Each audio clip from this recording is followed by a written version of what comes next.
got about 1 minute till.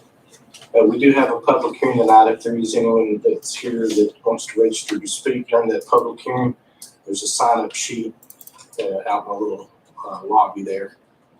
Make sure you get signed up so you can speak.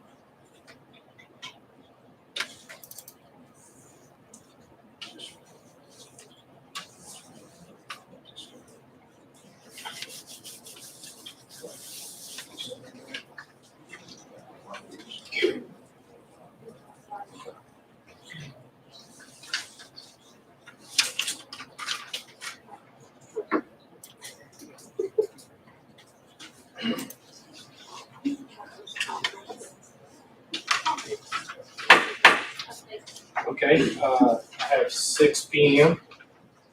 and I'll go ahead and call to order the regular monthly meeting of the Grayson County Board of Supervisors. And at this time, if you wouldn't please stand, and just want to read this in the application of the pledge. Heavenly Father, we thank you so much for this opportunity to gather to conduct the county's business. We pray for your blessings upon our citizenry and our communities that we are here to represent. Pray, Father, that we can make good decisions for our county as we govern. And we thank you for the ability to govern as a people. We pray for blessings upon our nation and the leadership of our nation, dear God. And all things we give you thanks. We pray for the family of Mitch Smith, our interim county administrator, Lord, that you do with his family. As a family member goes through sickness, and pray for our fellow board member, Kenneth Belton, as he has a health issue.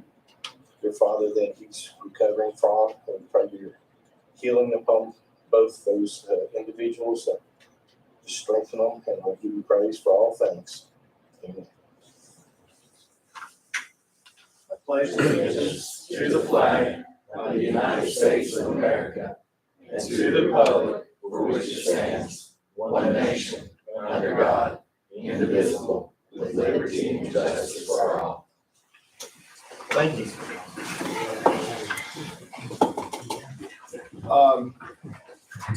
Chair would entertain a motion to approve the agenda and consent agenda with the request of the chair to amend to the closed session the addition of 2 additional items. One would be under 2.2-3711A1 to discuss a personnel matter involving applicants for county administrator position. And secondly, the addition of 2.2-3711A7 for briefing of staff members pertaining to other legal matters involving safety, welfare of the citizens. And also the removal of 1 presentation on Ms. Jill Bertram is unable to attend due to sickness and will need to reschedule for another date. As well as Mr. Reynolds will not be able to attend tonight, and that presentation will be in the form of an update from Supervisor Fant. And I believe that's all the corrections that need to be made. Needs to be any additions by board members. Okay. I make a motion to approve the agenda with those exemptions. Okay, do I have a second? Any discussion? Okay. All in favor, signify by saying aye. Aye. Also aye. Any nays? Okay, the agenda's approved.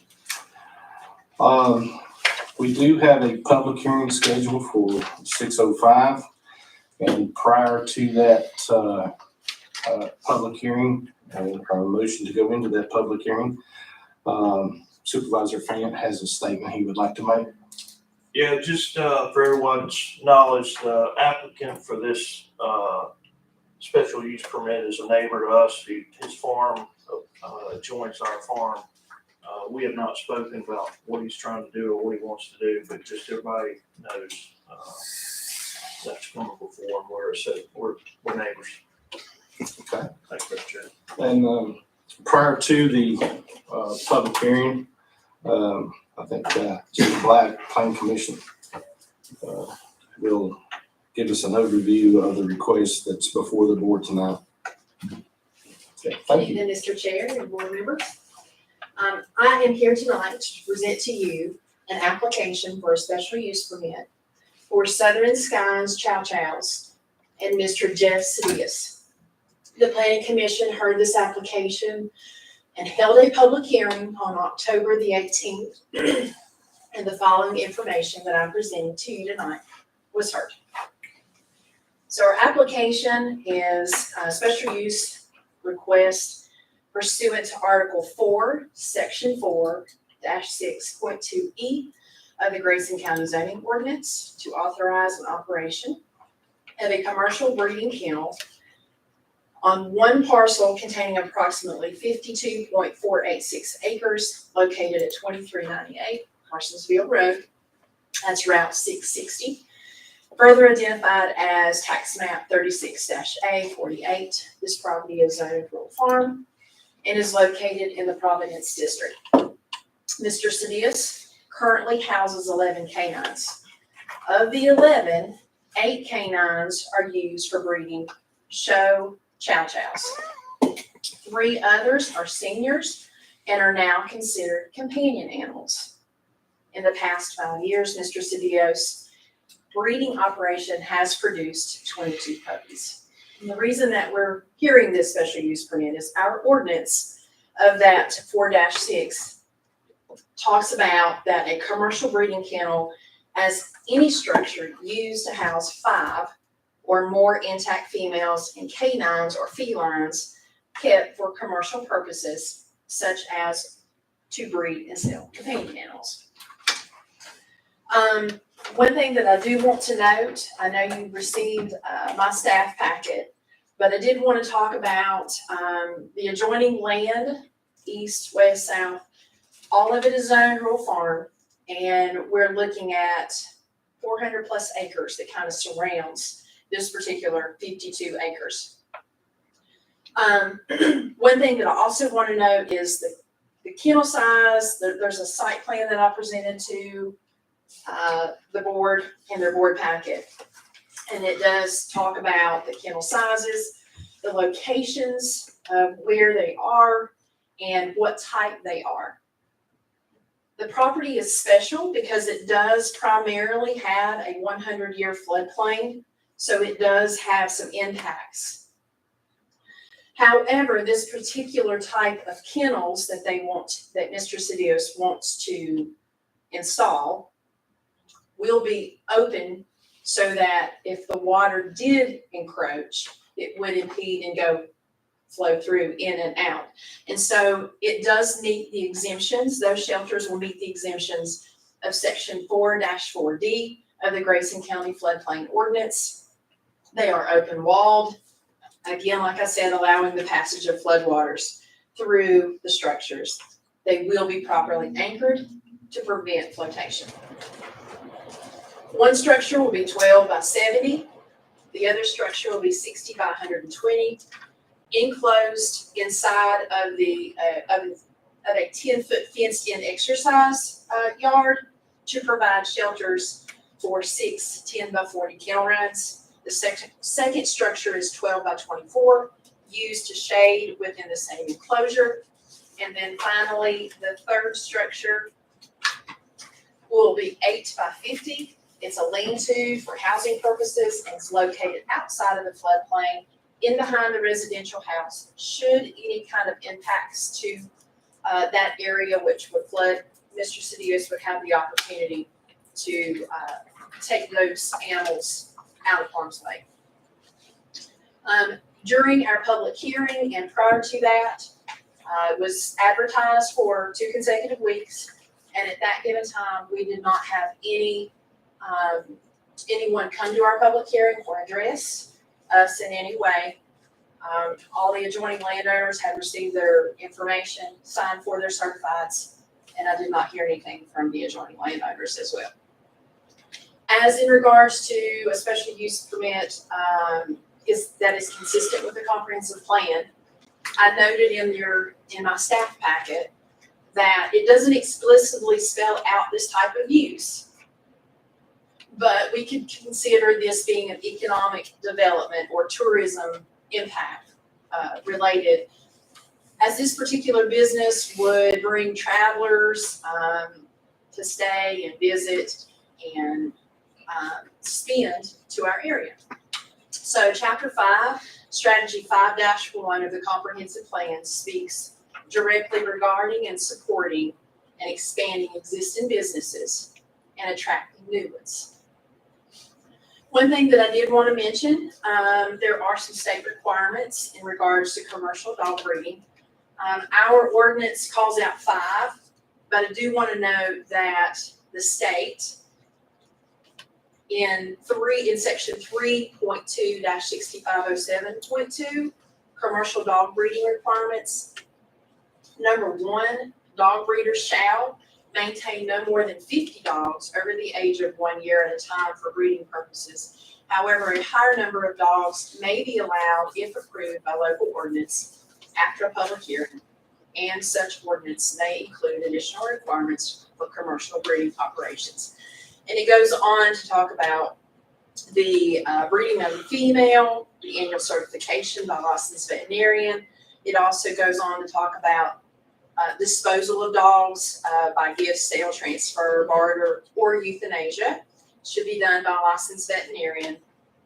And the couple that I wanted to point out was maintain accurate records for at least 5 years, including the date of which the dog enters the operation, the person from which the animal was purchased or obtained, from who the animal was purchased or obtained, including the address, phone number of such person, a description of the animal, including the species, color, breed, sex, and approximate age and weight, any tattoo, microchips, number or identification number carried by or appearing on the animal, each date that the puppies were born of such animal and number of puppies, and all medical care and vaccinations provided to the animal, including certifications required by licensed veterinarians under this chapter, and the disposition of each animal and the date. So after reviewing this particular information from the state and our ordinance, the Planning Commission moved to recommend a special use permit received to tonight's meeting. Considering the facts that the application was presented, it was presented in a timely manner, and submitted as an operation of commercial breeding kennel for parcel tax map number 36A48 in a rural farm zone, with the conditions that the special use permit to remain valid, the owner and operator will comply with sections 3.2-6507.2, 6A through G of the Code of Virginia requirements, and that was basically the records, and providing those records to the planning department each year prior to receiving a kennel tag. I presented to the board in their packets some specific pictures just to show you exactly what Mr. Cedios' operation looked like. If you've got any questions for me, I'll be glad to answer them the best I can. If not, Mr. Cedios is here to answer our questions. I got a question. So he applied for this in September, Yes, sir. so it's been pretty expeditious, I guess, getting this moved. It's the following the process, the advertisement, holding the public hearing, and then proceeding to tonight. However, he's not been able to provide the shelter that he needs for the dogs because we're kind of in a holding pattern until we can get this particular application approved, if that may be the case tonight. Okay, thank you. Thank you. Thank you. At this point, the chair would entertain a motion to open public hearing. So moved. Second. Okay. We have a motion before the board in a second. Any discussion? All in favor signify by saying aye. Aye. Also aye. Any nays? Okay. All right. Looks like Mr. Sedilos is signed up to speak. If you will, sir, just provide your name and the address and present some comment. Thank you. My name is Jeffrey Cedillos. I live at 2398 Carsonville Road, Elk Creek, Virginia, 24326. And I really just wanted to provide an opportunity to explain one thing. By the ordinance or the regulation, it's identified as a commercial breeding kennel. This is really a show kennel. The emphasis that I have, I've bred chows for over 50 years now. I've been on the National Parent Club Board, started a regional club in Colorado. My fiance is with me here, Regina Burke. Together, we have over 80 years experience in this breed. We show at the National Specialty each year. I've judged in Canada, I've judged in the United States, been invited to England, South Africa to judge. Our emphasis is really breeding very high quality dogs. All of the record keeping that Jada mentioned is all required by AKC now, and that's not an impact whatsoever. When we have puppies, and we'll actually have more puppies than what I've had in the last 5 years. I documented what I've done previously. We'd like to have 2 or 3 litters a year. When someone purchases a puppy from us, they're required to come pick it up. So even like this last year, we had someone from the United Kingdom come and look at puppies. And unfortunately, we had placed the puppy, and they didn't pay attention to email. They came out anyway, and so they'll be back this next year, hopefully. But we're very, very specific about the breeding that we do. Of all the kennels in America, there's one kennel in Rhode Island that may have more health certifications than our kennel. She's a close friend of ours. Her name's Zoe Coogan. But I like to think we're either 1 or 2 in the kennels of the United States that get the most health certifications on our dogs. We do hips, elbows, patellas, thyroid, cardiac, and very, very sound dogs. Just got one. Yes, sir. Is there a significant difference between commercial and show? I mean, is that, you made that distinction, but is there a? I think within an all breed club, and that a commercial operation is often referred to as a puppy mill, and I don't want to be associated with that. Right. And that's the distinction. Okay. Yeah. Yeah, that's fair. Okay. Thank you. So, is that right, Mr. Chair? Yes. I know, like, you've got folks coming in, and as she had in her presentation there, brings folks in the community, and it kind of helps us in a number of ways.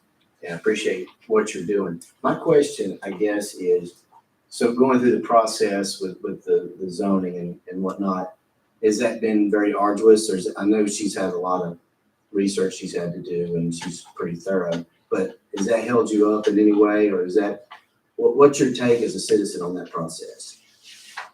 Well, ignorance on my part. I moved here from Colorado just a little over a year ago. I was looking at property in Tennessee and in Virginia. And when I looked at the regulations for Commonwealth, and it said commercial breeding license, 50 dogs, I'll never have that many dogs. So I thought I'd come here and just be able to do what I wanted to, permit the buildings. So I'd actually called down to zoning in April and said, what's the process to get building permits and what have you. And so from that standpoint, had I applied for this in April, it wouldn't have been such an impact. Jada mentioned, my concern is that I get my buildings up before the snow flies, which is going to be a little tough. Right. But the process itself, I think, you got big people in your office. I mean, they answer questions, they answer emails, they answer phone calls, and she stayed on it. So, no, I don't have a problem with the process. Okay, I appreciate that. Okay. Thanks, Jeff. One question, is this not considered agriculture? Not by our ordinance, no, sir. By the county ordinance or? Yes, sir. By IRS, I file under agriculture. I'm just curious, I was sitting here thinking all the animals that we breed in agriculture, we don't ever call the zoning department to see if it's okay. And at what point do we breed our dogs that we have to have a permit to do it? So just, and incidentally, dogs will get bred on their own if you don't pay attention. I've seen that movie. They won't be, they won't be show dog. Mr. Anderson? Yes. So You finished? I'm done, yeah. he prompted another question for me. You had mentioned you was looking at Tennessee and Virginia. Had you known we had this ordinance, would that affected your decision? No, what I would have done was that I would have came down here and investigated what the process was and what have you. And only from a standpoint of when I first moved here, I would have applied immediately. Oh, I got you. Yeah, that's my only point about that. Okay. I just feel like sometimes we may be zoning ourselves out of some opportunities because of the process and the stipulations. That's why I asked you that. I'm glad you decided to come here. I think a lot of people, around the record keeping, that can be arduous. That isn't for us. We've done that forever anyway. AKC stipulates very similar regulations, so I mean it's not anything that we don't do already. I just have to take a copy and go show Jada. All right. Well, I appreciate what you're doing today. Thank you. We don't have any other registered speakers, so at this point, the Chair would entertain a motion to come out of public hearing. So moved. Have a second. Second. No discussion. All in favor, signify by saying aye. Aye. Also aye. Any nays? Hearing none. Thank you all. Thank you. Yeah, entertain a motion. Mr. Chair, I make a motion that we approve this request as presented. Second. Second, any discussion? Happy they're here. He's been a good neighbor. He's helped us out a lot, so glad you're here. Thank you, sir. I live a little further on down the road, so I'm on the same road, but I guess we're close enough to be neighbors, but good to have you here. Thank you. I appreciate that. Okay. All right, at this point then, any second and discussion completed, all in favor signify by saying aye. Aye. Also aye. Any nays? Hearing none. Congratulations. Thank you very much. Sounds like you're gonna have an exciting night, but we'll excuse ourselves. Well, the fun's getting ready to start, Mike. We don't want to be party poopers. Okay, next we have under reports, presentations, and requests. They have two speakers to speak to the matter. I guess Ms. Keeslin, you be speaking first.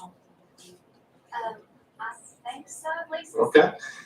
All right, at this point, Vicki Keeslin with Day Report will show a video and presentation of the judge's ideas. Okay.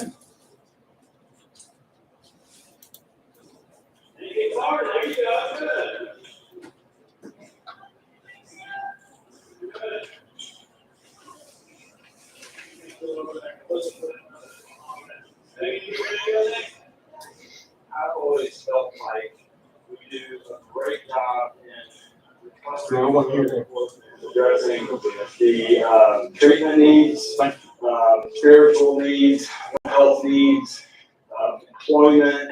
But the one thing we left out of this equation is physical fitness, and it was just left. And it's critical because a sound mind and a strong body go hand in hand. Look here. Now, one. And then,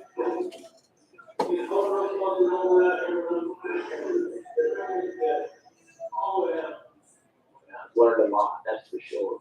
And I'm continuing to learn more about it. Fitness side, good to go. Recovery side, That's what I'm like.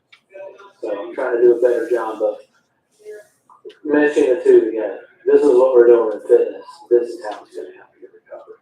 If you come in here and get to know them and they make mistakes, they're human just like us. We're equals. And they are doing everything they can to improve themselves, to get back where they know they need to be. It's just their spirit, their heart, their drive to prove to themselves and prove to others that they want to do this and they want to recover and get back to 100%. It's just been just overwhelmingly positive to see that. I've just grown as an advocate for a group of people that need the voice and that need just the community to know that they're part of us and they're always going to be here and we need to help make them positive people in our community. I've lost 20 pounds in the past, let's say 3 months since it started, so it's definitely made a benefit. It's not just the thing that trying to be clean, but when you're doing something like this, it makes you think more. I guess more of your choices of what you should do or things that you should try to do better on. It's really changed my let's put it in the last since October. We've got our own house since then. I've got my CDLs and I get 3 or 4 different classes that go with it. I'm not having to struggle with daily paying bills or if you want to work something and being able to get it. My cut's not worried about where I'm getting high, but being able to be productive, I guess is the best way to put it. I can feel, a certain way emotionally and stuff when I come here and I get this workout. I'm done with my workout, like it helps. It releases endorphins in my brain to give me what I'm missing. And oh yeah. I've never had no coping skills and really knowing how to pay bills and manage money or, anything like that. And these people here, they took me in. I mean, now, I got my own place, I got my own car, work every day. So, that's something I've never had in life. Judge Harold, he's there for me at any given time. He's an amazing man, he is. And, there's not many people that I've ever really been able to trust or feel like I can talk to. I can talk to that man about anything. And, he talks to me like I'm human, that he's no better than me, that he understands me, and he's always got any resource available for me. I got a support team out there that believes in me. They don't look at us addicts no different than themselves. They're just trying to give us tools to succeed out here in this program. Mental health didn't just start up one day. Addiction was not my real true problem. Mental health was. Exercise really changes just the way you feel about yourself. You see a positive change. Instead of looking in the mirror and avoiding it, you kind of look in the mirror like, you know what? That ain't that bad, There's a muscle there instead of a lot. I'm grateful for this because it helps me see my friends that, have struggled and hurt in a lot of the same ways that I have. But here we are, working as a team together and really wanting to see each other do well. There's just a process that gets you here. Yeah. A long process. I'm not going to waste my life chasing after something that just leads to death. It would just be throwing the gift that I have been given away. And I'm tired of doing that. It's really an opportunity for us to be together as a group and to come to understand one another and share in our struggles together, do something that's fun, but it has the added benefit of working on our physical fitness.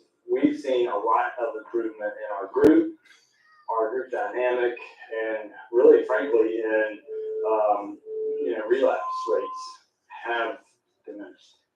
Being with these folks out here, I really get to know them as human beings, and I can see their redemption story. And I'm pretty involved. Maybe some would say too involved, but I've grown to care about them. I think they care about me, and it's a wonderful way for my career to have a positive note when most of what I do is dealing with humanity at its worst. I believe with everything in me that I'm probably going to get teary-eyed again, and I've never said this to him, but I feel like he's an angel. Absolutely.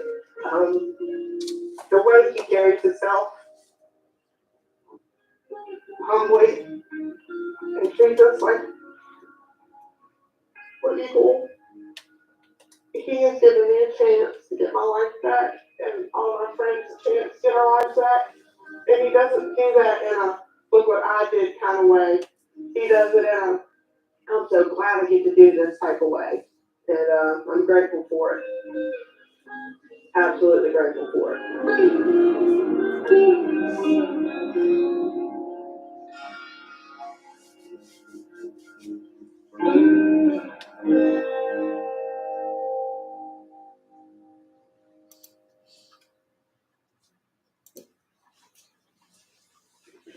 Oh, sorry, it's a little touching. The last time Brandon came and he presented on the opioid settlement fund, you guys gave 50 to their report and 50 to recovery report. But since then, we have got some more money. So we wanted to come back before you guys and make sure you still are okay doing 50 and 50. I have some things that we'll be using the money for, like essay counseling, peer support specialists, travel expenses, housing, hotel vouchers, essay trainings for our team, our individuals, Narcan training, drug tests, fentanyl strips, because fentanyl is running rampant in our community right now. It's awful. It is awful. Workout equipment, rehab, educational books, understanding addiction, life coach, life skills. These are some of the things that the judge and I have sat down with Lisa and Mitch and our drug court team, Brandon, all of us have come up to help spend this money to help our community with their addiction, with the individuals that we serve. Lisa? To add to what Vicki has presented, when we came before you, or the first time, and I'm saying we because I've become part of this team, we had just received $9,100, $9,109. We expected that to be the only thing that we received for this particular year. That was our first year that we were informed of. However, that was fiscal year 22. Since then, we've received another $9,500 payment and another $36,000 payment. So for a total of just over $45,000 in addition to that first $9,000. Just to let you know how much additional that was. There is the opportunity to receive even more through the Opioid Abatement Authority. And this is a brand new agency, and they are hoping to set a gold standard, and that is a quote. The OAA's gold standard best practices pertaining to the use of the settlement funds and data reporting. Grayson County Day Report and Grayson County Drug Court wants to be the first in that gold standard. So we have reached out to the director of that agency, the OAA. His name is Anthony McDowell, and he has advised us the following. Track the settlement funds separately, which we're already doing. Be wary of reimbursements for prior year expenses, which we have none.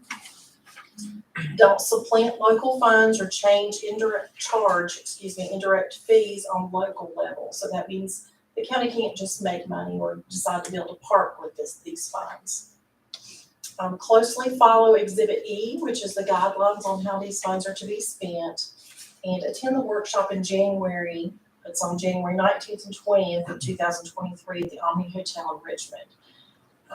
And he also advised us to take things slow to ensure that the developing guidelines are met. So really, we're almost ahead of the OAA and ahead of this settlement in what we're already doing with drug court and day report.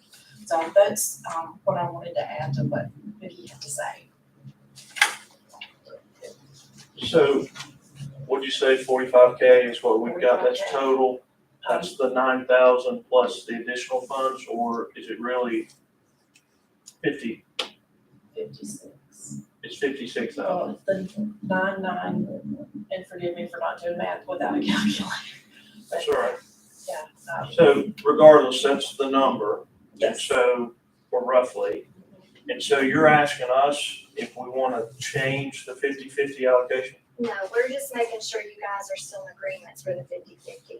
We just wanted to come back, tell you guys that we have this extra money and make sure you guys are still on board with the 50-50 for like recovery court. Are you on board with it? Is that the recommendation? Absolutely. I am on So board. your recommendation is we keep it Yes. 50-50? Yes, we can do amazing things with this money in our recovery community. For instance, that video was done in Giles County where Judge Harrell sits on the circuit court conveyor and does recovery court. Giles County is actually redoing their basement in their courthouse for the judge to have his own workout space for recovery court and providing like $7,000 worth of workout equipment for his recovery court in Giles. And that's something, right now we're using a church in Galax. We work out every single Monday for recovery court, and he has invited my first offenders and day report to attend these workouts every single week. We have had, like you said, relapse rates they're hardly any. They don't complain, they're coming, they're enjoying it, they're loving it. But the interaction that we all have with these individuals are amazing. And this money, we could do so much more for these individuals. I had a guy last weekend call me and said, I'm sleeping in my car, I have nowhere to go. If I had, with this money, I could give him a hotel voucher, or I can, help him get on his feet and get back in the community and get back on track. So you're here, Brandon's not, so you don't want 60-40? No. No, 50-50. Okay. So Lisa, we were originally thinking that it was $9,000 a year. Is that, tell me where we're at, how much are we gonna be getting each year? According to the information that we've received from the OAA, the Opioid Abatement Authority, we will receive this first year, first couple of years, it was the most. So it was, and I'm gonna estimate here. I think I've got a table. I have a table, yeah, I'm looking at the table. Is it the same table? Yeah, first year FY 22 was 9,100. Right, and then this year for 23, 66,259. well, that is including the additional from the OAA if we meet their gold standard. So we've not got that money yet. No, Because we've that's an not, additional $20,000 for this fiscal year if we meet their gold standard.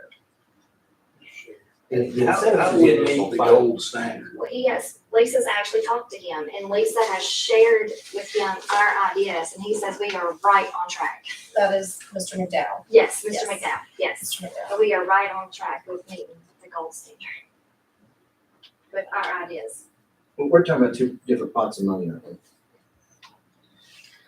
The Yes. opioid settlement, The opioid settlement, but the additional funding that we can receive for meeting the gold standard is also a part of that opioid settlement funding.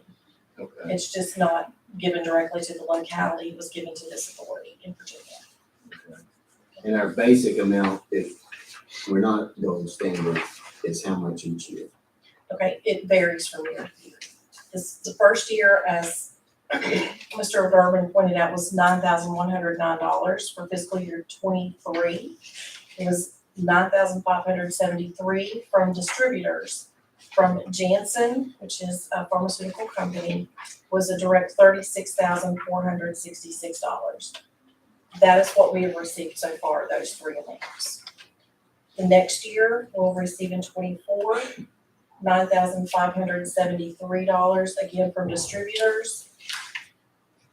And I'll be happy to share this format, this chart with you guys. And then in 2025, fiscal year 2025, it increases to $11,982, stays that for a little while. In 2027, that again increases that same amount, but Janssen also contributes another $1,800. So there's not really much of a pattern. Somehow they've worked out a formula. Over the next several years through 2039, from distributors, we'll receive a total of $2,113 $213,221 from the distributors and $49,009 from GNC. That's direct funding. We have the opportunity, if we meet the gold standard, to receive $96,151 additional through the OAA, or the Opioid Abatement Authority. 100% of these monies come from the opioid abatement authority, but it's 9,000 or 96,000 dollars. Yes. What we agreed to as a board was 50/50, right? And that's the only thing we're talking about tonight. So unless there's a reason to change the 50/50, I see no reason, regardless of the amount of funds that come, we agreed as a board to 50/50. If you need a motion. Well, I know Mr. Durbin is here. He's here to speak concerning the Virginia Opioid Abatement Authority and give us a follow-up and maybe some of his thoughts and concerns. If you want him to do your presentation, or if y'all have completed, and if there's anything you can add to that might hinder or change any of Nothing I would have would hinder your decision, but I'm happy to give it before, or you can have the motion. Nothing that I'm seeing would make me jump up and say, well, just wait a second, and make it complicated for you. Okay. So, Chair, I make a motion that all funds coming from the Virginia Opioid Abatement Authority will be split 50/50 between the day report and. Second. I have a motion for the board with a second. Is there any discussion from it? No, the only reason I was asking about the amounts is because when Senator Pillion worked on this, and I had reached out to them before we had our first meeting to see what we were gonna get, and they indicated there's gonna be a lot more than the 9,000. So when we came in here, I was a little confused because my routes all were getting. That's why I was wondering what the change was. That's the only discussion that was too. Okay. So we'll bring it for the vote. All in favor signify by saying aye. Any nays? Also aye. Thank you, guys. Thank you.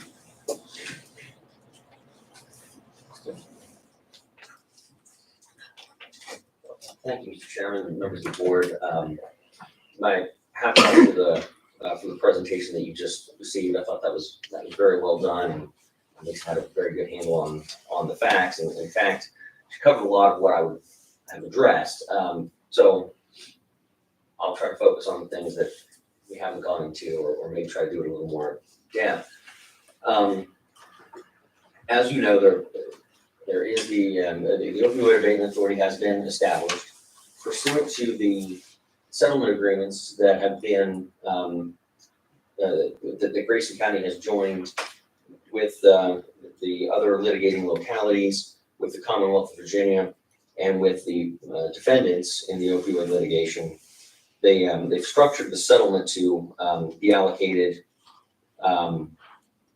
such that 15% of the settlement funds that Virginia receives will come directly to Grayson County.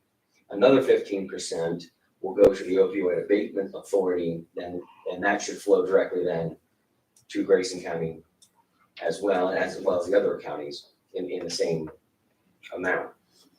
Additionally, 15% went to the Commonwealth of Virginia, and the remaining amount went to the Opioid Abatement Authority.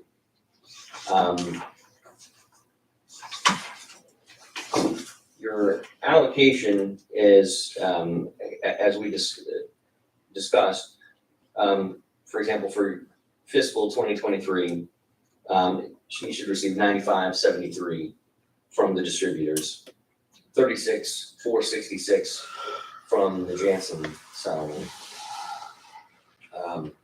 20,221 from the Opioid Abatement Authority, for a total of 66,259.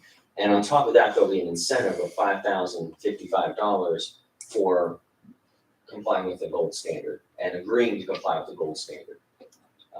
It's my understanding that there will be some certification or agreement that will be provided by the authority for the county to take action on, saying we agree to comply with the gold standard, and that would entitle you to the additional incentive payment.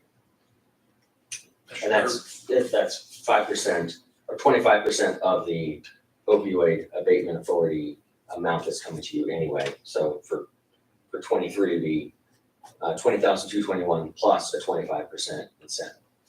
That's how that breaks out. Mr. Chair, and who's responsible for filling that certificate out or reporting for the gold standard? Would it be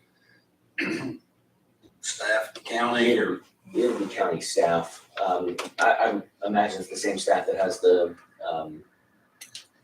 director of finance, basically, that has the books. Will be the ones that administratively use. So that's performing the standard that the county administration will be responsible for filling out to the opioid. It may be that we'll ask the board of supervisors to take action, to officially say that the policy of Grayson County will be to follow the gold standard. But I have not seen the paperwork on that. Doesn't exist yet. I'm not sure that it's, that's my thought too. So depending on what we receive from the authority, they may ask for a resolution from you all, or it may just be a simple vote, but it will be administered through staff. Thank you.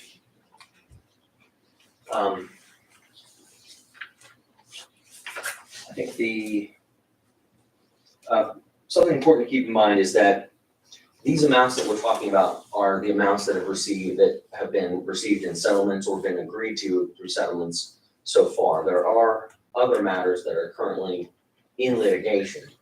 And so I would expect that, although I couldn't put a dollar figure on, I would expect that the county will see more positive settlements in the future, although a lot of the biggest parties defendant are accounted for in these settlements. Regardless of the terms of the settlement, your legal obligation will be to comply with the terms of the settlement. That's going to be the floor that the court imposes on you. In order to participate in these additional funds through the Opioid Abatement Authority, there's going to be at least somewhat higher level of restriction and compliance and how you use that money in order to get the Opioid Abatement Authority funding. This is a work in progress. The authority is not fully up and running. There will be a presentation to localities on, I believe it's January 19th. It'll be a joint session of VML and VACO in Richmond. It's my understanding that there will be some online ability to participate or have materials, but it's going to be a joint session with VML and VACO in Richmond where they're going to sort of roll out a workshop for how to comply. It sounds like we're well positioned to be in compliance. We're already tracking the expenditures separately, and we're already allocating them for uses that have strong support in the approved criteria that were in the settlements and the agreement to form the opioid abatement authority to join that process. Does Grayson County have an opportunity to have representation on that authority? Local governments do have representation on the authority. It was formed, I believe, and I don't have the memo in front of me, the agreement in front of me, but there'll be members of the General Assembly on it. There'll be the representatives from the recovery community. There is a representative, I believe, from a county and one from a city through VML and VACO. So it may be that VACO either recommends or appoints a representative. I don't recall, but I know that there is local government representation on the board. Is there anything that we could do to ask to be a part of that authority, somebody from the county to be a regular representative from the area? Sure, I could look into that. I'm not sure off the top of my head what those terms are. I imagine the initial membership is set right now. So when, as those terms expire, though, I think that we could certainly make a push for Grayson County or Southwest Virginia to be represented. Thank you. So let me ask you another question. We've already agreed to what we're gonna do with it in this current year. Do we have the ability to use any of that money toward community service boards if we wanted to allocate an amount towards them, or are they getting their own funding through this? I'm not sure if they're getting their own funding. Have you addressed that? But as long as the purpose is supported by something in the list of opioid remediation uses that were approved as part of the settlement agreements, Right. we should be able to justify that expenditure. For example, as we were talking, I was scanning through one of the approved uses. This is Exhibit E to the agreement, page 8, subsection D3. Support treatment and recovery courts that provide evidence-based options for persons with opioid use dependency and any co-occurring substance abuse disorder or mental health conditions. So it's pretty strong that the recovery court is a good and legitimate expense. So basically, to answer your question, if we can tie whatever we're funding through the CSPs or any other entity to an approved use in this document, then we should be able to justify it. Okay, thank you.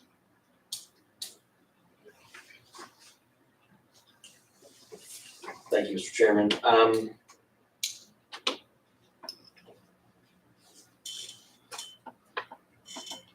Additionally, in addition to the funds that go directly to each localities from the Opioid Abatement Authority, it's my understanding that there will be funding for more regional projects, more discretionary spending that the Opioid Abatement Authority will undertake. And that may be an opportunity to partner with neighboring localities or to create something in-house that's where you would apply for additional funding from the authority. So that's not necessarily guaranteed funding, but it's something that you could leverage on a more of a competitive basis to help mitigate the opioid epidemic that we've been suffering.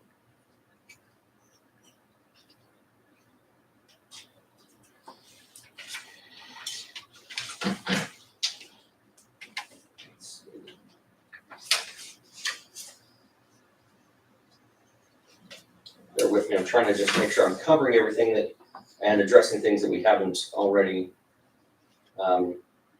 discussed. There will be public listening sessions that the Opioid Abatement Authority is conducting, and I can send this out to y'all. But there'll be sessions on December 1st at Blue Ridge Behavioral Health Care in Roanoke, December 3rd in Fairfax, January 30th in Hanover, a virtual one on February 12th, and 2 more, I think, in February, March, well, 3 more, in February, March, and April, with timings to be determined. There will be one in Wise on at some point in April of 23. So I think Roanoke would be the location that is most the closest one to Grayson County, and that does have the benefit of being the first one. So I would recommend we make some plans for Grayson County to be represented at that session, and to give our input, raise our concerns at that time. I can send board members if any of you all are interested. I think I forwarded all this on to Mr. Smith already, but the final agreement that contains the approved uses for the opioid mitigation expenditures, the schedule for the listening sessions, and the memorandum describing the gold standard and the funding that Grayson County can expect. Happy to share that. I have one more question. The additional funding that we can apply for, that's not guaranteed, not the gold standard, does it have to be opioid related, or can it be drug use related? Does it have to be opioid drug use, or can it be other drug use that we're trying to combat? With the caveat that I'm not sure they finalized what their program is going to be yet for the application process. I think that it's going to have to be opioid related. Now, it may be that we can justify other drugs, dependency issues by tying it into the spike in drug abuse that was precipitated by the opioid epidemic. So it may be that if someone has a non-opioid substance abuse problem, that may be something that is to be expected in an area that's been hit very hard by the opioid epidemic. So there may be some ways to tie that in. You mentioned mental health, Yes. and I think you said mental health, and or when you went through those stipulations a second ago. So if that's the case, that would broaden it up. And you may have mentioned this and I may have missed it, but it's only for treatment. It's not for enforcement or anything like that, right? We can't use it for, a community watch program or anything like that. It has to be treatment. Well, as far as funds for prosecution or to add law enforcement officers, I don't think so. But if there's prevention programs, if there's community watch or things of that nature that could be considered to keep people from starting to abuse drugs, that may be an expenditure that we can justify.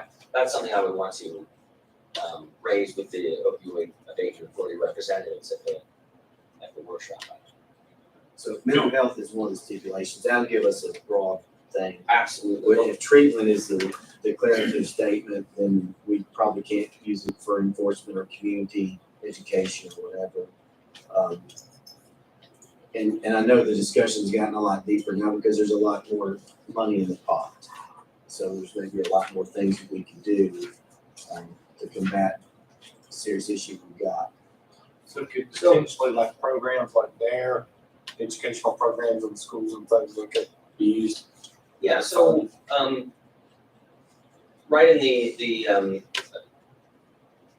approved uses document, it lists things like funding media campaigns to prevent opioid misuse, corrective advertising or affirmative public education campaigns based on evidence, public education relating to drug disposal, drug take-back disposal or destruction programs, funding community anti-drug coalitions that engage in drug prevention efforts. So that things of that nature may be where we can explore our funding opportunities. But I'll be happy to pass these documents along to you, as well as the sort of overview of the settlements and that have been achieved so far and the pending matters, if you'd like to. If you would please circulate that, I'd be happy to. I just wondered if, for a matter of action tracking, since we know about this meeting in December, if it would be helpful for the staff that do a motion to direct the staff to have a representative at that workshop in December. If that makes sense to you all. I don't mind going to that. You mentioned that, Roanoke, is that the one thing we'll? Yeah, but for staff tracking, whether it's one of us or one of them, I think we just I'll make a motion that staff ensures that we have representation at the December workshop. Okay, and a motion before the board, do I have a second? Second. Okay. All in favor, signify, any discussion? I'll just like to say if we need a board member or two, preferably, I'd be willing to volunteer to go to that. I would too. And it'd be great if we could go together and learn this together. So, any further? Right. With a motion and a second for the board, I hear, all in favor, signify by saying aye. I also aye, any nays? I think that's a good action, Mr. Chairman. It's the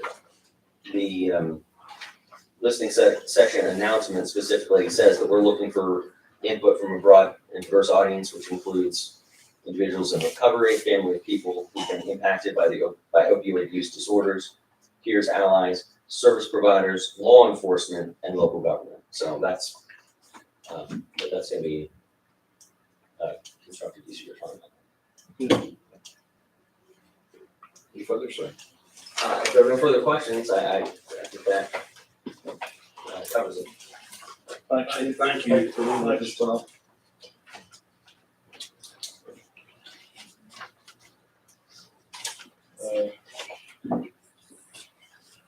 Ms. Keithland, any further? Thank you. All right, this leads us to our next presentation, Mr. James Worth, Chief Executive Officer of Tri-Area Community Health. Good to have you with us. Thank you. Thank you for giving me a little bit of time today. As you all know, Tri-Area Community Health, we're a community health center. We have a clinic out at Grayson Highlands on the Troutdale area, and we were going to be part of the Baywood project, put a clinic and pharmacy over there. When that project was put on hold, we knew that there was still need over in the eastern part of the county. So we started looking for resource opportunities, and a number of people mentioned that there was a building in Freeze that had been recently renovated. So we went ahead and we moved forward with taking a look at that facility. The upstairs has been renovated to be a clinic again. The downstairs is not renovated. We bought the building with the intention of renovating the basement to become a pharmacy. So clinic at the top, pharmacy in the bottom, offering primary medical care, behavioral health care, the pharmacy services, and case management and so on. We would like to be able to have basically urgent, in quotes, urgent care, acute care, same day access. In order to do that properly, we believe we need an x-ray machine so that somebody comes in, they were on the river and something happens, we can determine whether there actually is a need to send them to the hospital or not. With the startup costs, there's several $100,000s in startup costs for getting the clinic going. We can't afford to spend another $60,000 on the x-ray machine right now. And so as part of economic development, we're hoping that the county would support, just similar to support that you gave for the Grayson Highlands site, for us for the Freeze site to be able to get a digital x-ray machine to put in so that we could then offer that sort of comprehensive same day access. That's the short version of why I'm coming to you, is that it'd probably be another year and a half before we could afford to get that x-ray machine if it was left up to us, just because of the startup costs. What's your timeline? You know, you just kind of told me what the timeline is for the x-ray machine, but what's the timeline for the clinic and everything? Because we're federally funded, we have to get federal permission to expand our scope and add a site. I'm hoping to submit that on Monday, and then they have 60 days to get back to us. Once they get back to us, we have 120 days to get going. I met with a contractor earlier this week, and I said I'd like to be in January, because that's about when we probably would get federal permission. He said January would be, we'd be fortunate if we got in January, but that's still my goal, assuming we can get the renovations complete and staff hired and onboarded on time. So I would like to be operational at least on the clinic level in January, hopefully the pharmacy soon thereafter, but that whole space needs to be renovated. So it might be a little bit longer with that. For the x-ray component, if we were to get support, then it would just be a matter of what the supply chain is and what the hiring practice is to be able to get that up and running. Does that answer your question? Yeah, it does. And so based on your experience in Grant at the clinic that's there now, Freeze, the business model there is working and it therefore makes sense to do Freeze also? Is that kind of where you're at? Every indication that we have is that the prior medical clinics, whoever ran them, because there are several different groups who ran them, was very successful. Had 2 or more medical providers operational. And so we're confident that especially because not only do we have Grayson County, but we've got Galax right there close by, that it actually, the same model that we have out in Grant will be at least as successful in this location. And so Grant is proven to be successful, so Freeze makes sense too. Grant is sustainable with 1 medical provider, and we think that if all goes well, we'd be able to ramp up to 2 over there, and so it would be doubly successful. Right. At Freeze. Two at Freeze. If there's the space for 2 in Freeze, there's not space for 2 in Grayson, so we would look to try and, if the need is there, to expand as appropriate. Understand. Thanks, Mr. Chair.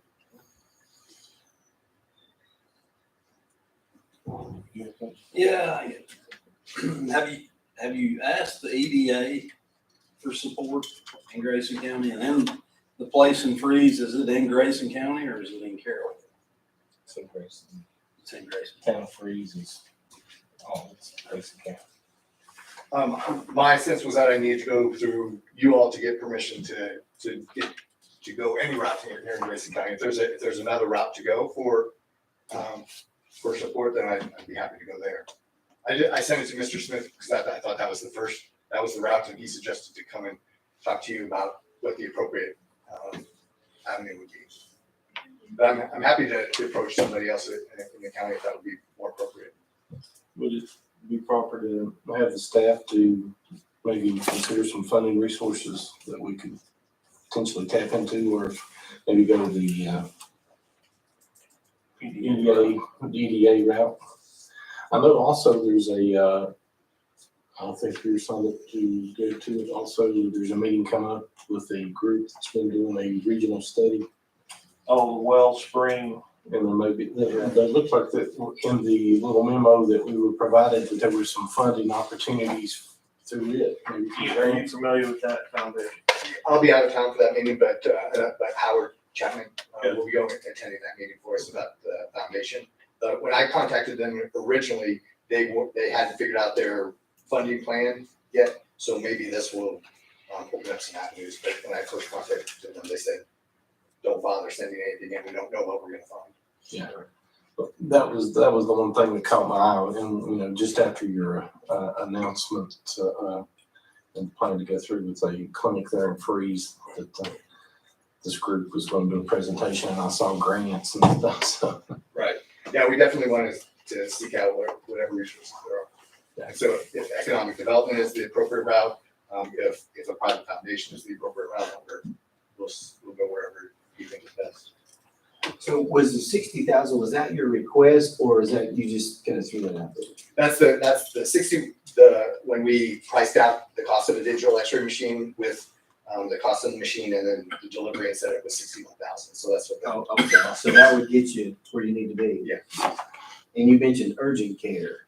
Can you speak just a little bit? I'm excited that you're coming to Freeze because I've worked through that same building, and I think you're hitting the nail on the head over there. But can you tell me about the urgent care? I put urgent care in quotes because urgent care is a specialty. So urgent care is just the language that people use, but basically somebody could walk in without an appointment, somebody is injured that day and could come in as opposed to having to make an appointment 2 weeks. You say, sorry, you have to come in 2 weeks from now. But it would still be 9 to 5. It wouldn't be like correct traditional urgent care that we think of. Yeah. Okay. Just same day access. Right. But to be able to provide the proper services instead of just saying, sorry, go to the hospital. Right. And by having this second location in the county, that wouldn't impede your ability to potentially do something at the White Top facility, would it? No, because the distribution is such that we aren't pulling people from there. We wouldn't be pulling people from there to this site. they're probably going over to North Carolina, actually. And just for the record, that is still a possibility, Bill, correct? Yeah, it depend on the internet. Right. Speed. So that's all the more there's- reason to get there's gigabit possibility. in gear. There is the possibility, in a number of locations for telehealth. Right. That- So if the- we the get the challenge- telehealth piece up there, that's gonna kind of help seal that deal, potentially. I'd have to go to my board, Right, right. similar to you all, but it is something that's on the table, certainly. Excellent. as well as Elk Creek. Certainly on the table, depending, and here again, I can't speak for my board, but I understand. certainly open to however we can help. Probably here again, in the model would probably be a telehealth model, just because of the population. Sure. So can I say that it's the consensus of the board that we have staff research funding possibilities and maybe check in possibly working through the EDA? Just one more question, Mr. Chair. Yes. Has the town of Freeze committed any help towards this? Have you approached them? I have attended meetings with the town, and I attended the town council and talked to them, but I didn't ask them specifically for any funding. Do you want a motion like you did the last time, or just comfortable with the consensus? Y'all comfortable with that, or you? I'll just go ahead on. Or we're gonna have to have a motion if we come to a figure, but if we're just asking the EDA to tell us what they can do, I think consensus is. Give some pathways to maybe consider. Okay. So I believe that will be the general consensus of the board. Mr. Chair, could we have that answer in December if that board meeting? As part of the notice, action item for December, or agenda item. So back to December. And Thank you. I'd just like to say on behalf of this Providence District Supervisor that I'm extremely excited to have you in the Freeze community, and I think it's going to be a great asset for the folks in that community, providing some affordable healthcare, and it's close. Thank you. Glad to have you. Thank you very much, appreciate it. Thank you for your Thanks, support. Jim. Thank you. Good seeing Thanks for you. your time. Okay, next on the agenda would be Supervisor Fan with update with the broadband. So Tom Revel's supposed to, as the program manager, is supposed to be here, but this morning in our near daily broadband conversations that we have, said that one, sounded like he had the crud, so that was number one bad thing. And number two is he was exposed to COVID a couple of days ago, so regardless, he's gonna have a crappy weekend ahead, so. But, so Tom sent me an update, and I'll go over it with everybody, and if the board's got some questions. Currently, as of October, so the end of October, we've got 94 customers that are connected, primarily in Elk Creek, Homer's Rock, Carsonville area. Most of those are fiber, about 70 of those are fiber, about 24 on the wireless side. So that, be frank, we're making progress, but it's wicked slow, as they say in New England. And so we just gotta keep at it. Hopefully we'll get the pace picked up. The other thing we're working on, a lot of the frustration the citizens have is the ability to put their address into on the website and see whether or not they fall into the wireless side or if they fall into the fiber side, right? And so the county has been working with GigaBeam on the county's website so that if you think about the 1st of December, the county's webpage will have the ability to put your address in and give you a better sense of not only where you fall, but when GigaBeam will be in your part of the county. Because one of the frustrations that I have, I think I shared with every member up here, anybody that's involved with it, is being able to tell people just a window of when people are going to be in their area, right? So we hope to have that up and running. They're beta testing it right now, so we hope to have that up and running by the 1st of December.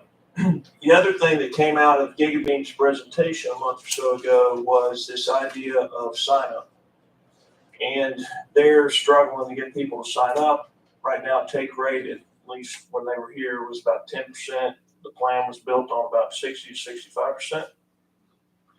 We think part of that obligation falls on us, the county, to help get that word out there about what they're doing and where they're doing it and how they're doing it and who do you talk to, and these are the frustrations, all that stuff. So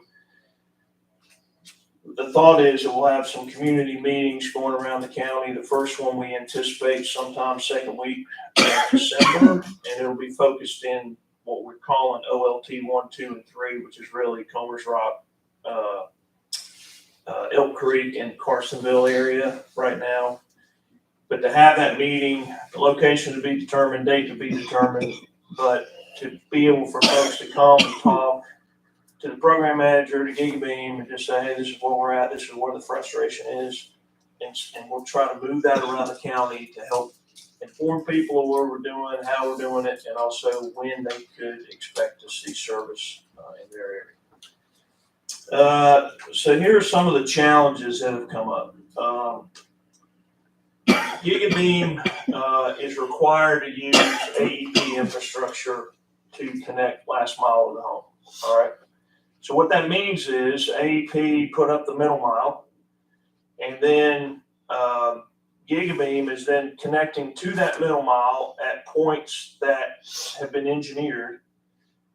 But that line that they run from that connection point on the middle mile to the home has to follow the power line to your home. So although, again, personal example, I can see the fiber line 500 feet from my sheep barn where I have my barn office, but that 500 feet is not how GigaBeam's going to bring service to that location. All right.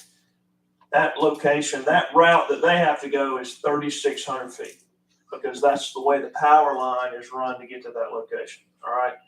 Which means the longest connection that we have is 2,500 feet.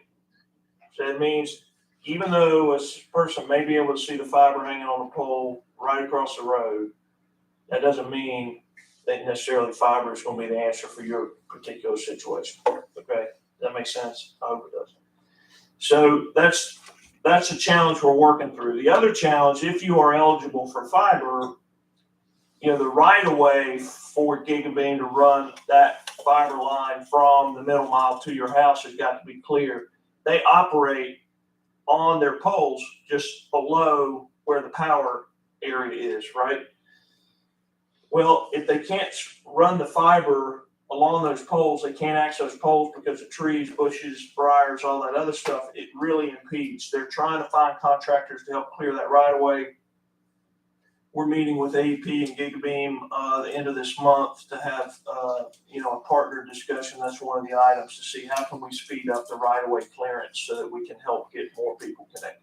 All right.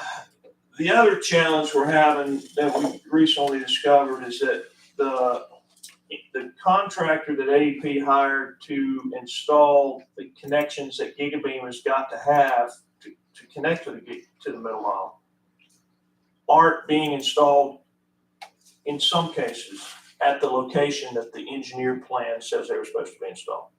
So the result of that is that the plan says it's only going to be 1,200 feet, for example, but the location that the splicer people put the thing in at maybe 2,000 feet.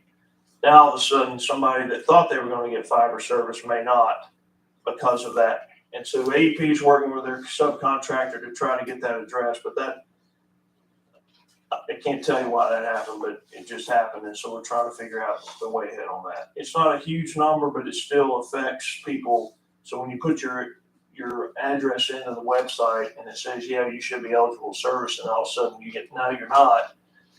There are a couple of reasons why that may not be the case. I mean, that is the case. And as I mentioned at the end of this month, DHCD, Department of Housing and Community Development, AEP, the county, and GigaBeam are meeting to talk some of these issues through.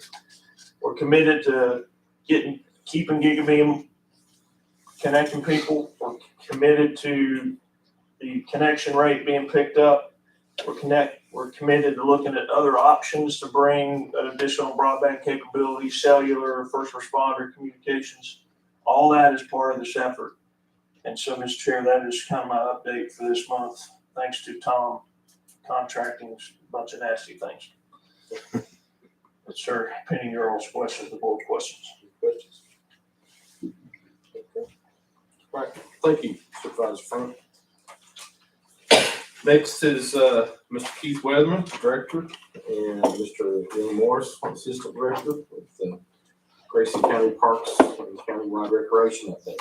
Good to have you. Thank y'all for having us, and Mitch wanted me to be able to kind of tag team this thing, so I'll take about half and let him do the other half. Since it started, I think this is supposed to be a 90-day deal. We're on about 60 days, so we'll do it anyway. Right off the bat, had to develop some background policy for our volunteer coaches. I think we was doing background checks, but we just didn't have policy to go by, so that's one of the first things. In our fall sports, we had 200 participants. Had a big rig night at the high school. We done homecoming parades, had a lot of floats in it. That was kind of our fall. We started open gyms. We started at the high school for now. 9 o'clock to 12 o'clock on every Saturday morning, open to any ages. Hoping to do the same thing at Highlands, maybe during the week. Maybe it frees during the week, try to pick different nights, and then that way if somebody wanted to go to 5 open gyms, they could. Our capital improvements, looked over them kind of before I got started. Met with the guy that's gonna do the pool. What we've done on it is we revised the pool plan because it wasn't showing ADA compliance.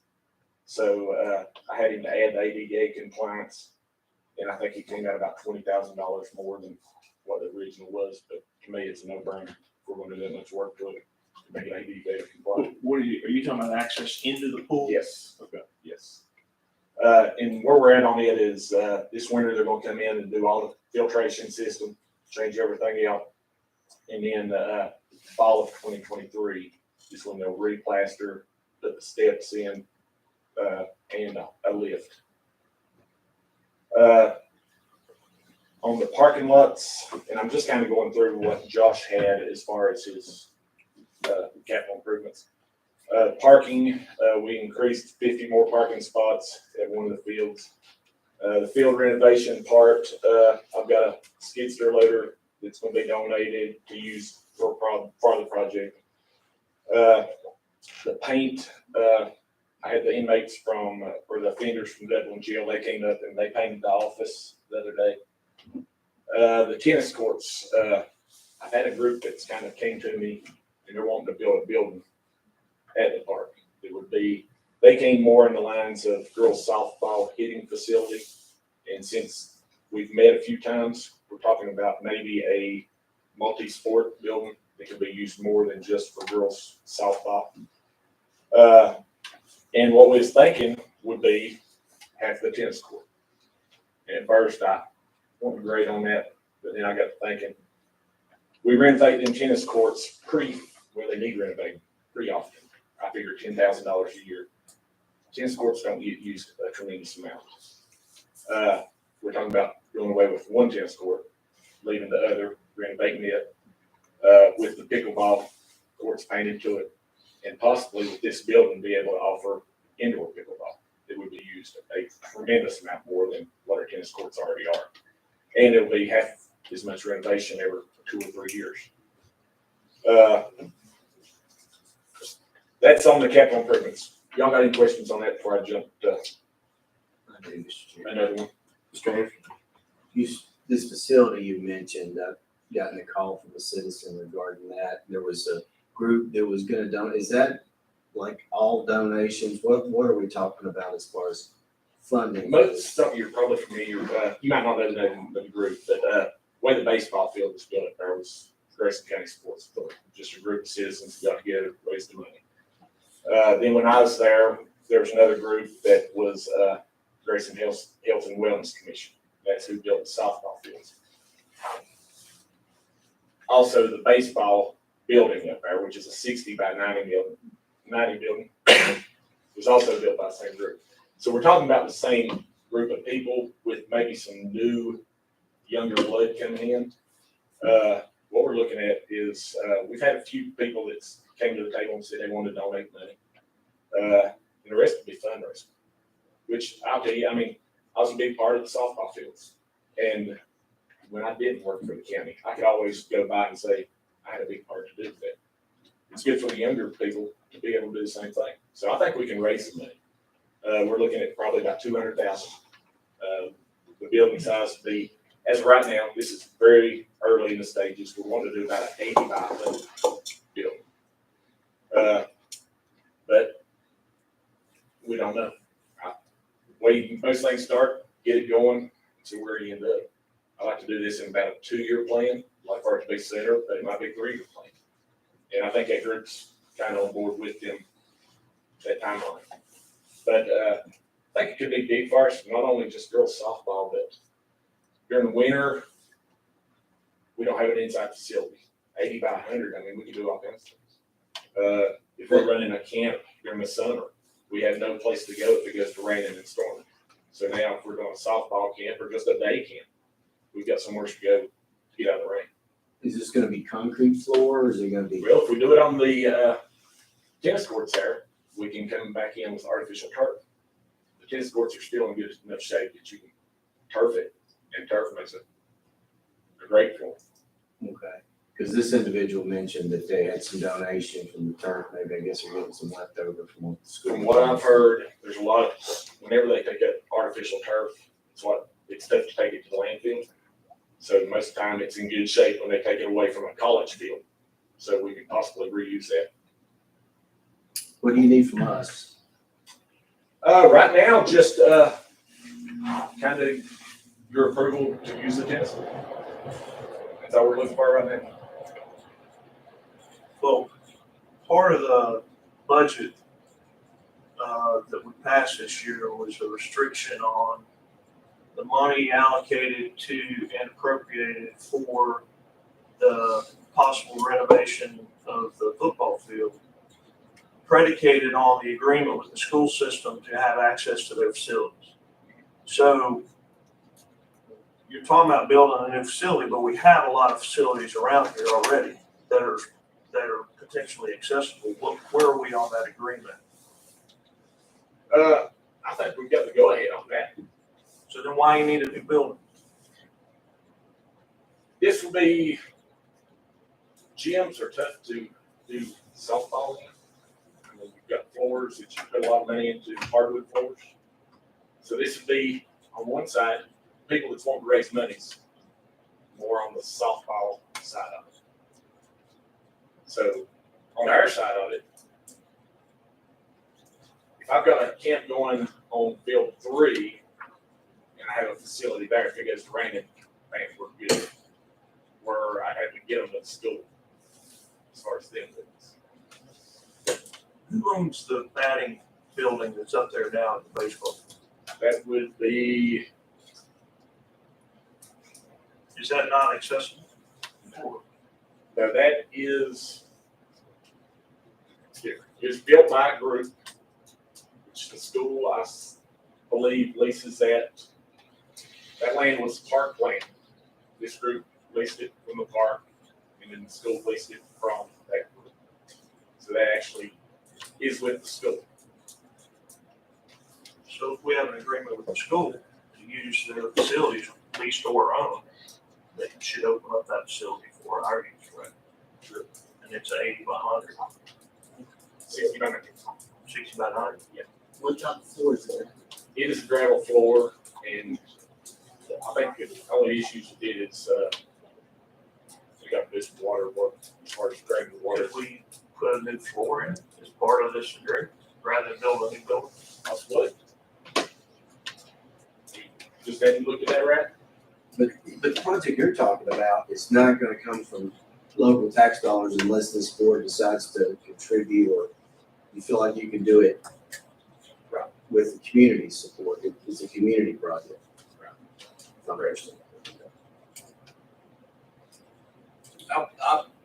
Mr. Chair, I've been in contact with some citizens who they're wanting to come up with the money to improve recreational facilities up in the rec park. And I've personally would like to see a better plan, but I don't see why the board should not support looking into this. Private money, the money that was allocated for the rec department was based off of Josh's visions. Those visions are gonna have to change a little bit. We're not allocating any more money right now, but in terms of the building and what all we can do out there, Keith, personally, I'd like to see a better plan than just we're gonna put a building up and we're gonna do. Yeah, like I said, this is very, I mean, we've had like 2 meetings. We're not that far along. So, yeah, there's a lot more to learn. I still gotta meet with the building inspector and see what we can do, what we can't do. I mean, this is just. There's a lot of people that want to see good things happen, but you can't just say, I want to put a building up there. I mean, it has to have a better plan than that. It has to be an engineered plan that everybody can look at. I'm personally in support of improving recreation across the entire county, especially when you get private citizens wanting to support it like this. To me, it's a no-brainer. I would like to see this is what it's going to look like when we get done raising all the money. Okay, and that's doable. That's doable. Would it have an indoor walking facility like where? Possibly, I mean, 100 by 80 buildings, pretty good sized building. I mean, it's not going to be a huge track, but I mean, a person could definitely walk. Maybe if we could get consensus for you to develop a plan and where it includes everyone, and we're not, and I know, I like that John brought up the fact with the batting cages up there that's only exclusive to a small group of people. And we have an agreement now, which that should change. And I know personally, I have dealt with that situation when we talk about economic development, those type of things. I used to rent those facilities and I never had access to the baseball field. And I had to rent the field in Sparta and move people over there. And we had folks coming from New York and everywhere to play in those tournaments. But anyway, story for another day. But if you are able to move forward with this project, it needs to be clear that it's not just for the girls softball team, it's for the community. Right, and that's where we set. I mean, the girls softball is kind of thinking maybe just a covered show, fairly small. And then we kind of start thinking that, hey, maybe we'll just go a little bit more here to fit a lot more people. And if you can do it that efficient on community support with very little, if any, tax dollars, I'm on board. I'm not opposed. I like where you're going, but I do think that a more comprehensive approach to, you've been in 60, 90 days, whatever. Day 2, you probably sat there and goes, all right, this is what we need to do. And so you've got, I guess, 2 approaches. You've got the county park plan, what do we need to do? Because you got the trail coming in there. It's going to extend down to Powerhouse Falls. And then you were talking about this thing. There's probably several things that are kicking around in your brain housing group that you want to do. That, I think, is what we're after. And it may be phased, and phase 1 may be this building or some variance of that. But then I would also, probably 6 months from now, like to see kind of where you're thinking countywide. Or maybe that's what you're getting ready to get into. But that, I agree. I think you're heading in the right direction. We need more facilities. People come here and want to play. Bad weather, can't control it. So I like where you're going. Well, and too, the tennis court deal, we're going to have super nice courts down here at the high school.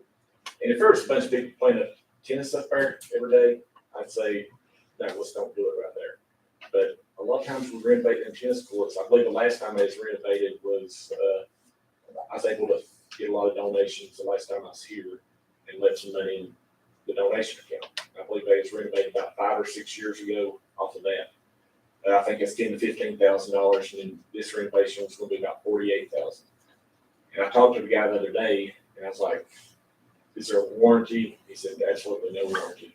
I said, "When are we doing this again?" He said, 3 years. So you're talking, I don't know, better than $20,000 a year, probably putting in the tennis courts. So, and we can still offer the one tennis court, cut that in half, still be able to do pickleball on that and possibly indoor pickleball. So, let me jump on to the next one. If I can real quick, that's, you're talking about using the money that this board approved to renovate the tennis courts and looking at building a building instead of renovating the tennis courts. We'd still be renovating one side of the court. So that money wouldn't totally be done away with. Right, but we don't have a plan on what we're gonna, you're asking not to spend $48,000 on renovating the tennis courts. At this point, I'm not asking that right now. I've got to get back and kind of figure out the time frame on this, because honestly, we're talking about 2 years, so we're probably still renovating tennis courts. Or we're not spending the money. Or we're not spending. Or yes, yeah. We'll just keep that money in that line item. Well, and like I said, on the pool renovation there, the original was $229,000. Now it's went to $249,000. That's with the ADA compliance added. So I know that I need to save that somewhere. So. Yeah, I think, and make sure we're clear, I think the direction or the consensus we have is we need to hear the plan. We like where you're going, good ideas, but let's put it together. Let's see where. Yeah. Okay. Yeah, I understand. The Falls project, we've met with Jada, and they kind of got us up to date on where we're at on that. We're a ways away from some of them things, but while we've got time, spoke with Virginia Department of Game and Inland Fisheries, and hope to know a stocking plan about this spring. They were talking more, I think, in the lines of maybe a fingerling project. Said the water was a little warm, so still working through that. Had Virginia Department of Highway volunteers came and cut quite a bit of the brush, and since Vicky was here, I called her up with the day report and wanted to get a day report worker. Luckily, she sent me a professional tree cutter, a heck of a worker. But I think we quoted some trees being cut at the pool at about $8,000, and then there's about 5 or 6 at the falls that needs to be cut. So we're working through this gentleman to be able to do it for nothing. Baseball and softball, we're ahead of the game on that. I will say we're making some league changes there. Hope to have parents traveling less, playing better baseball and softball, just less travel. The school with the Cake Center, they've been running their drone classes at the park. Bring their forestry class out and do some timber walking. And then when this gentleman comes and starts cutting the trees at the pool where he's going to have to do some climbing and stuff, we're hoping to get the forestry class back out there to watch that. Let me turn it over to Dylan. Thank y'all. Thank you. Thank you guys. So you guys are learning I'm doing. So I'm gonna go over the countywide recreation plan. Keith kind of hit on the highlights of the capital improvement and things like that. So I'm gonna hit on all the stuff we're doing outside of the park. First and foremost, I know you guys talk about Gigabeam and stuff like that. I think the biggest part we're trying to implement right now is our recreation program software, where we have online registration for everybody in the county. Because I know it's very tough for people on Elk Creek, Mount Wilson, anywhere to have to fill out a paper form, come to Independence and drop it off. We're losing a lot of registrations and a lot of programs because we don't have that access online for people to use. So I'm working on that right now to get what's best for us at the park, to get that for everybody, so that way everybody can get involved and they don't have to travel or fill out a paper application. Everything can be done electronically. So we're getting more people and we're creating a wider net for people there. Is that something we have to subscribe to, or is that something we gotta buy software-wise? So software-wise, it would be something that would be a yearly, it would come out of our line item in our budget. We would do it yearly, and the residents would not have to pay anything for it. It'd just be something that the park pays for there. So going off that, we'll kind of go in order of what we're doing in the fall, all the way up to next fall. First kind of countywide event that we did have was our Halloween event. We did it up at the park, up at the shelters up there. We bought 100 pumpkins, filled about 350 bags of candy, and that's about all the kids we were expecting. Well, we got a lot more than we bargained for there. We had well over 1,000 kids, and with their parents up there, it was a lot more than what we expected. I ended up going to Food City 3 or 4 times to find more candy and s'mores and things like that. So it was a monstrous hit that we had there, and something that we can definitely expand on as far as doing like a haunted trail, something else for next year for Halloween. Keeping that same location, but also just expanding it for a lot more ideas is something that we hope to have for that. And that opens us up for a lot more holiday events as far as like an Easter egg hunt, 4th of July events, and a Christmas event next year. We're a little late in the game right now to do what I want to do for a Christmas event, but for next year I'd like to do like a light show, something up there with some ideas in my head, nothing on the paper just yet. So more events like that to bring community into where they can have, you don't have to go to Highlands down to Galax to watch the lights. You can come in Grayson County and watch something inside the county. So hopefully we'll get that on the books here pretty soon with that. If you guys have any questions about those. I know Keith touched on open gym. He touched about basketball open gym. We're also looking to open pickleball open gym still up at the elementary school in Independence. Talk with Mr. Cheeks up at Highlands about potentially doing that up there as well. So that way we have something for older adults and for adults to do pickleball as well. I know that's, people say it's the fastest growing sport in America. So we want to make sure we're getting aligned with everybody there, and we'll make sure we're hitting that market too. So that's hopefully going to be in the works here pretty soon. As soon as the weather gets a little bit colder, we're going to move indoors and things like that. So we'll jump ahead to summer. Summer's where our biggest thing countywide is probably going to happen, because we do have the lack of indoor facilities. We don't have anything that we can do at the park or really any other location other than Highlands that we have that we can do outside of the park. So when we come to summer, we're looking at doing week-long themed summer camps. So we're bringing back day camps to Grayson County. I know when I was a kid, I went to them, and I don't think they've had them since then. So going to bring something for the kids to have week-long theme camps, half-day camps, and then half-day at the pool. We're working with the bus that we have down here. The county owns that bus right there that hoops, I think, 15 people. Is that what you said, Lisa? Yeah, 15 people. So we have in our line item that we have for a part-time budget, whether we can hire somebody to drive, or me and Keith will either go get our CDL and we'll be the ones facilitating people to and from. But that'll be working on different locations for the camp, not just at the rec park. So that'll be countywide. We'll do maybe 1 week up at Highlands, or 1 week over at Elk Creek, 1 week at Fairview, something like that.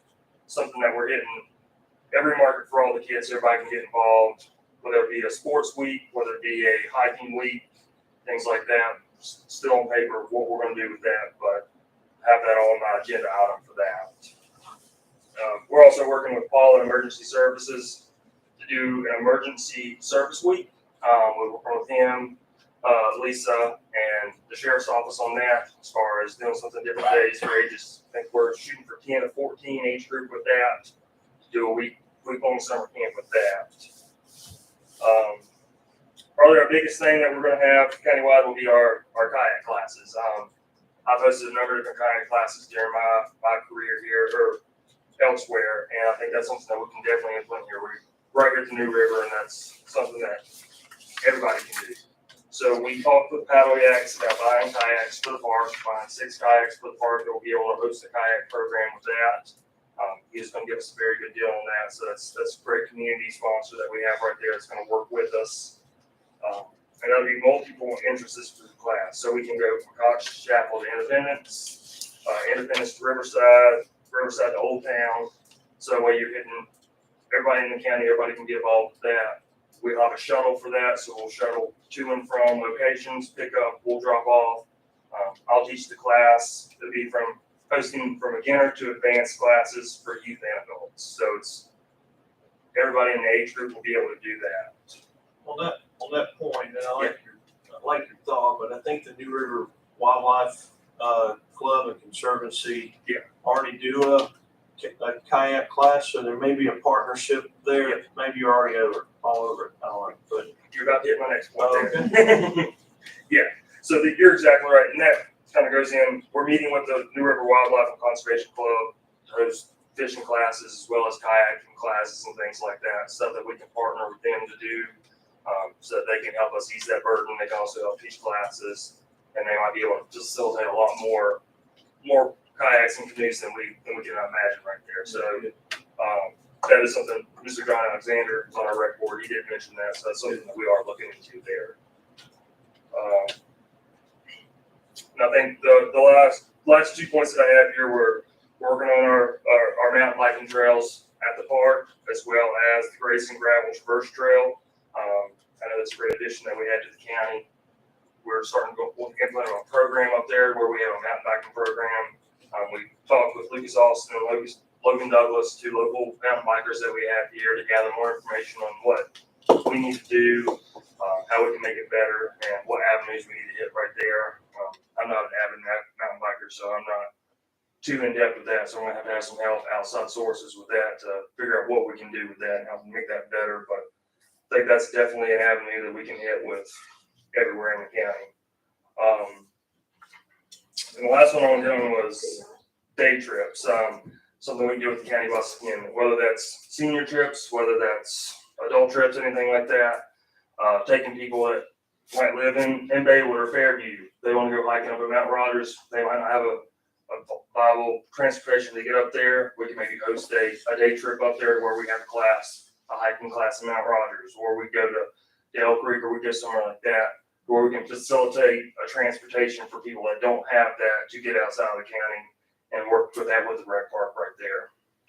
Next Friday, the 18th, the Senior Advocacy Committee is meeting, and transportation is one of the things we're talking about. Okay.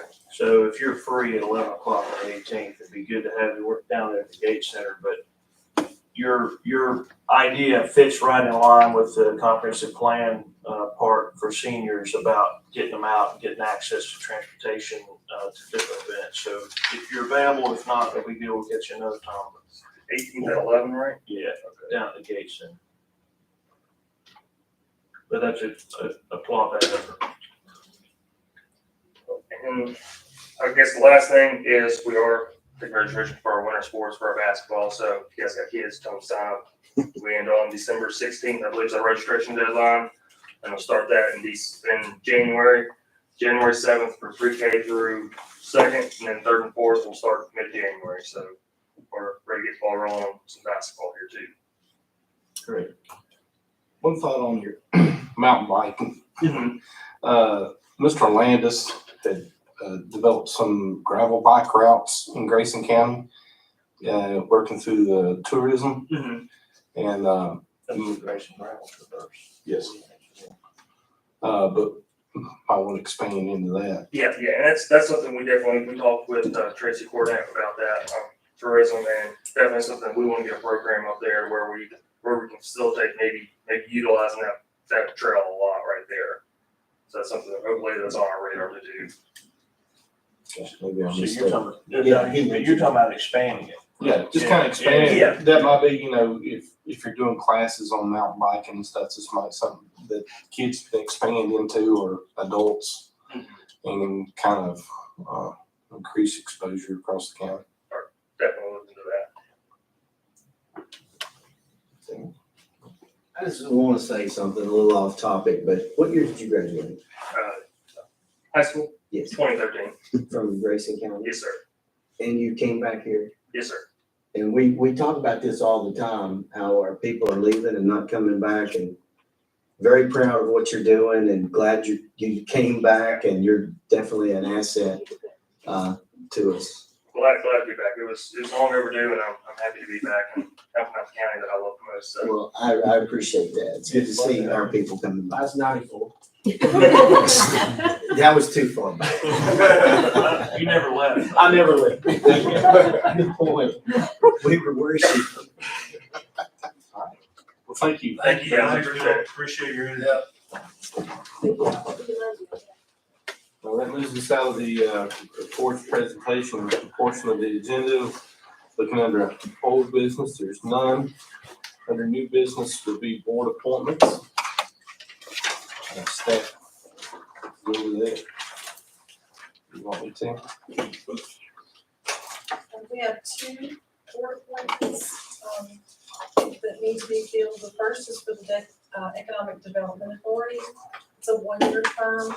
Ms. Lisa Blevins has resigned from her appointment. The new appointee would be filling, Ms. Blevins' term, which would expire on 4/13/2023. The second, do you want to do them both at the same time? We don't have, do we have nominations? Well, we don't have anybody that's expressed interest or. We do have the two that are waiting. Oh, you're talking about Okay. economic development. Yeah, we had somebody in line though, because we had a, okay. Oh, I think was Kenneth gonna try to find someone from Old Town? Was that how we left it? That is how we left it, and the staff came back and said there was not a requirement that it had to be one representative from each district. And there was a, wow, we're going off my memory, but You're doing good so far. first in, We're behind it. first in, first out is what Mitch presented. So first application in would be the first one appointed, and that would have been the Elk Creek, That would have been Jonathan, not, I forget the name. Right. That- okay. And even though I pitched a fit and said I needed to replace Wilson District with a Wilson District, I'm not gonna cause a fit on it. Well, the DDA is capabilities based versus location based, That's right. although we want representation throughout the county, that's ideal. So. But if Jonathan is, if you're okay with it. Well, it's only to April. Darren Young is who I would want to nominate. He's a farm credit loan analyst. He's deeply involved in economic development in 3 different states, and I think he would be a good voice. That being said, I'm not picking a mountaineer, so. Just for the board's information, we do have 2 representatives in the Wilson district, 2 for the Providence district, and 3 for the Elk Creek district, just for your information. So if we went with Jonathan, the first in, first on, then that would be 4 from Elk Creek.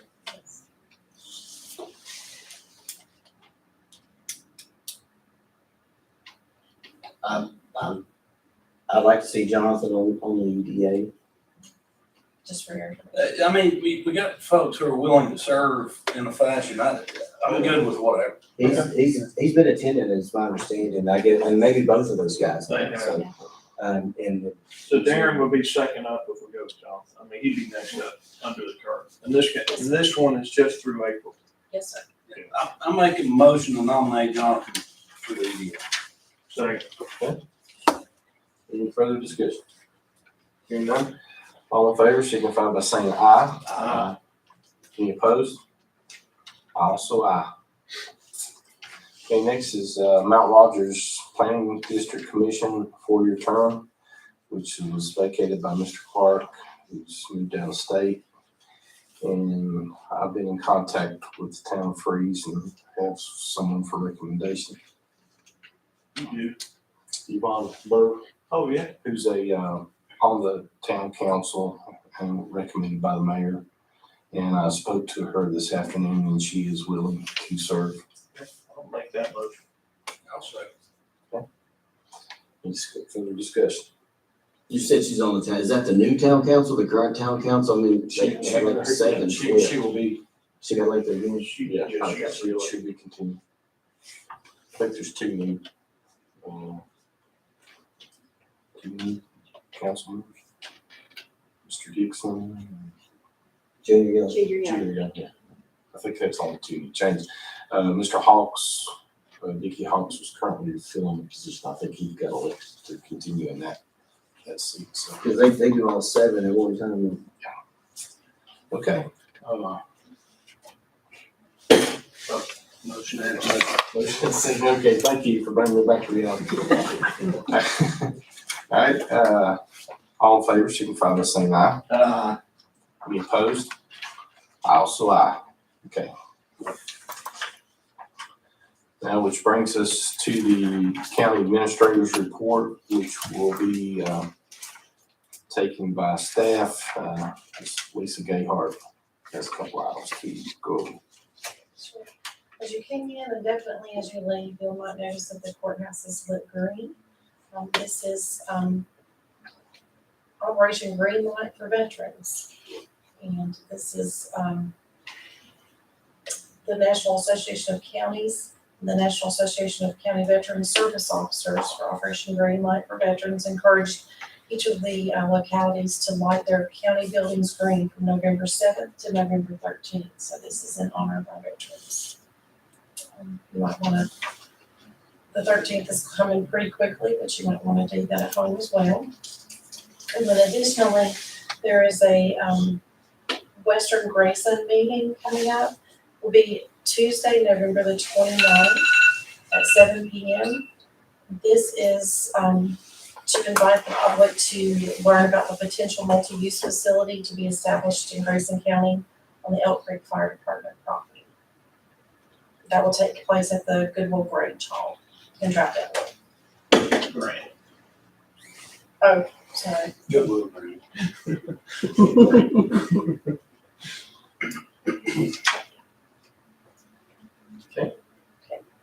That's all I have. Thank you. Now under, Board of Supervisors time, Mr. Fant has, a request. Just want to give a shout out to United States Marine Corps. Happy birthday. Happy birthday, 247 years. So thanks for your service there, Mr. Ivy, former Marine. Good to have you on the team. Hoorah. Okay. We have any speakers? Go check. Okay. I kind of got out of order there. We will see if we have any registered speakers for public comment, but I will make one announcement that there will be a joint work session between the Board of Supervisors and the Planning Commission and Berkeley Group, reference to wind and solar, which will be November the 17th at 6 p.m. Mr. Chair, Yes, ma'am. now, Yes, that is a joint public hearing joint public hearings. for 2 towers for gigabit. My note here in work session, but yes, that is right. Yes. The joint workshop for wind and solar will be in the December Okay, meeting. so I'll stand corrected, and that will be a public hearing. That will be November the 17th at 6 p.m. Yes, special use permits. Special use permits for towers. And I knew that. I read my notes. Okay.